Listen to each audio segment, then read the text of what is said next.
Okay, yesterday we started this video talking about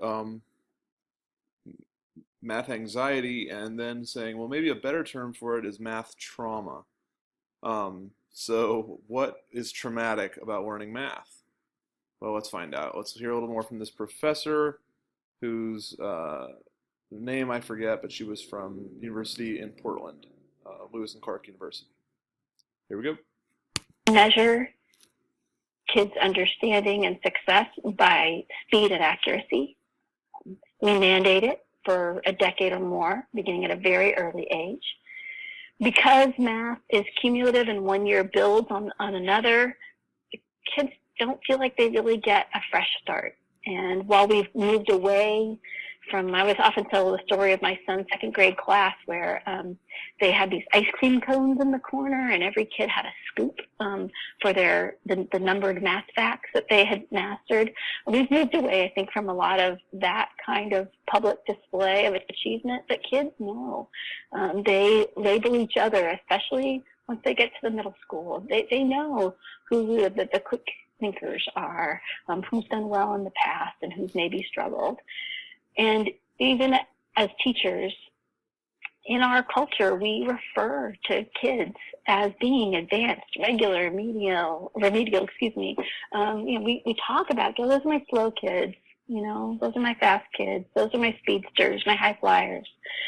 And that coupled with this long history, I think, of accepted sort of cultural negativity makes math a place where it shouldn't be a surprise to us that we have trauma happening.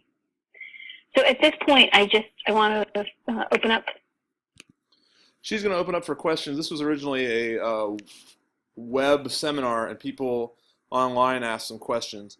One thing she mentioned it here, and she mentioned it the previous day also, cultural negativity towards math. So boy, do we see that a lot in high school, right? You guys, oh, math, it's very acceptable to say I hate math. When I say that it's acceptable, I mean it's acceptable in society generally. Should it be acceptable in a math class? Is it a good strategy to succeed at math, to claim hating math? In other words, what you hear me doing when I say that is I'm pushing back against this. Like, can we avoid having this in our classroom this year? Can we have a more positive attitude and avoid the culture's negativity towards math? So that's something to think about. Wait a minute and see if anyone has any. Okay. Thank you. She says she's going to move on to the newer research about this subject. All right, let's just keep going then. We can ask questions. So I've developed these two working definitions that try to distinguish between math anxiety and math trauma. So this is the historic definition of math anxiety. It's that feeling of tension, apprehension, could be fear, that can interfere with math performance. And we may end up even modifying that as we go forward, because what we now know is it doesn't always interfere with math performance. It interacts with it, and sometimes it even enhances it.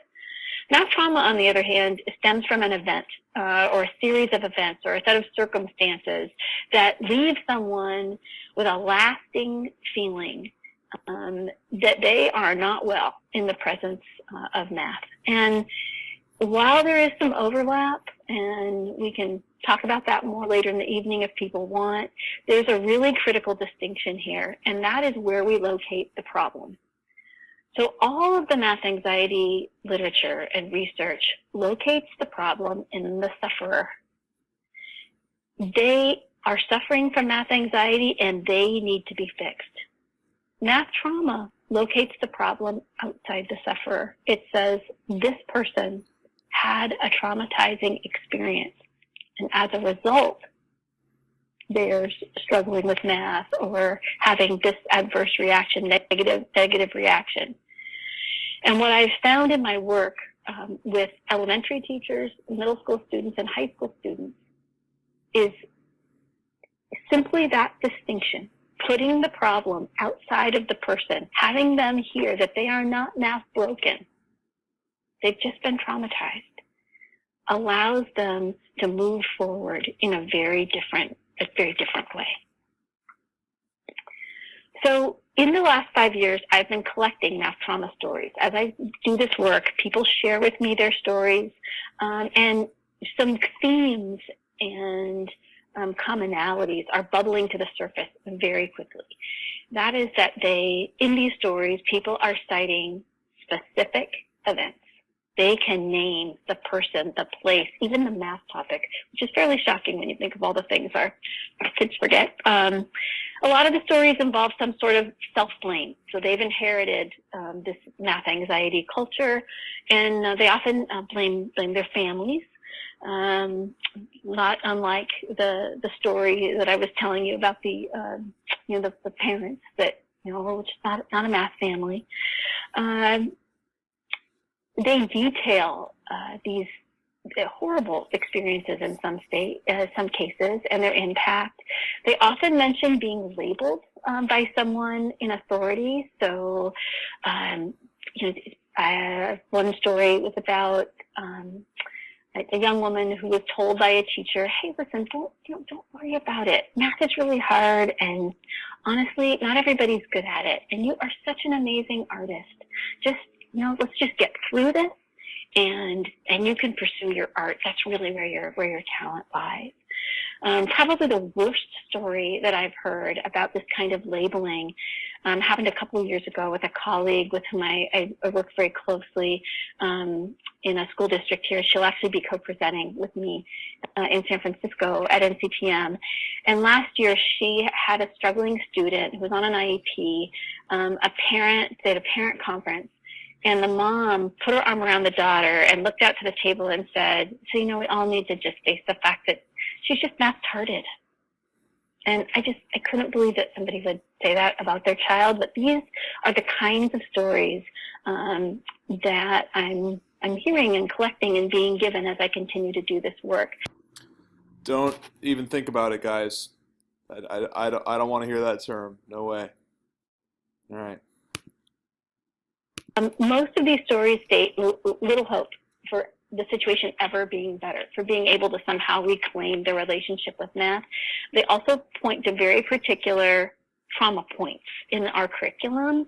Not surprisingly, they are those places where we know as math teachers, the math can stop making sense, right? So fractions, multi-digit multiplication, some of that first-year algebra, working with decimals and percents, even some folks who didn't experience math trauma until calculus and had, some brutal professor or just that feeling that they'd hit a math wall.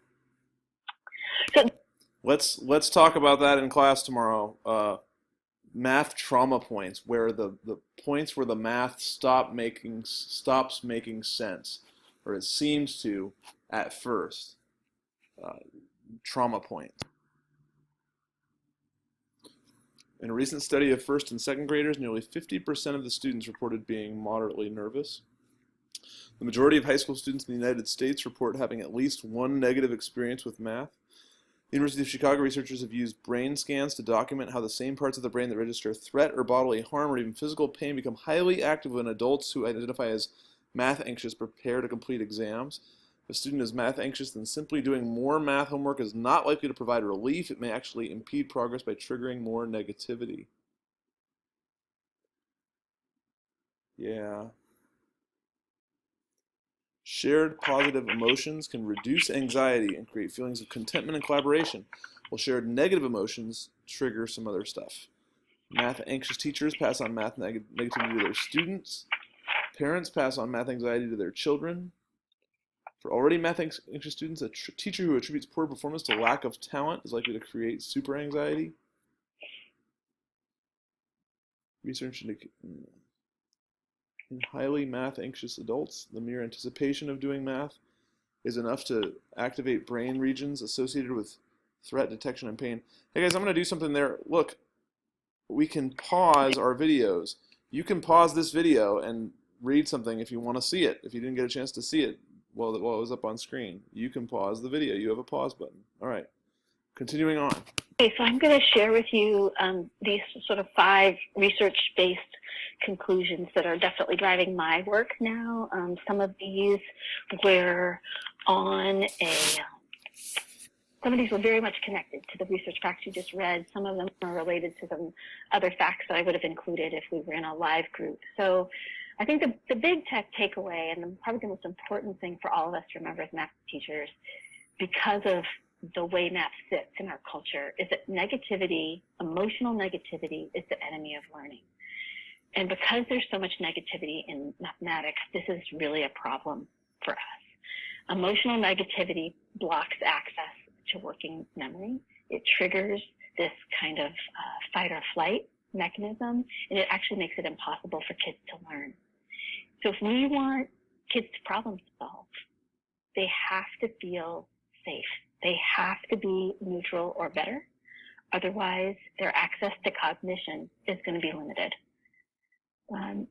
I think we can say pretty confidently that nobody's born with math anxiety. It's their lived experience.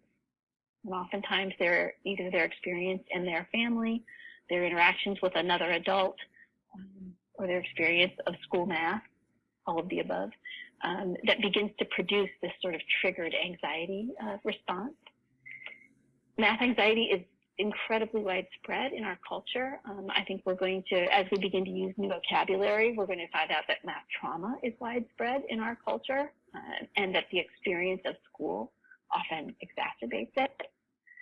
And it's my strong opinion, we'll talk about these in just a few minutes, that we actually have traumatizing traditions in math education. So what can we do? And I'm happy to stop here for a minute before I'm going to go into these 5 areas in more detail. So these are sort of 5 places where I think we can immediately have an impact in our daily work as those of us who teach math. But if any, so I talked about these 5 strategies. The first thing is that as teachers, there's a tendency, I think, to not acknowledge these past negative experiences and their effects. So we need to give kids a chance in every class, really, to tell us their math story as we begin. I call these mathographies. And in some cases, we may even need to apologize for something that happened to them in the name of learning math. But we want to really give them a chance to unload that negativity so that they can move forward neutral or better. I'm a big fan of investing in something called mathematics identity. So the mathematics identity is this notion that we all have different identifications that are connected to our ethnicity, our social class, our gender, our religion.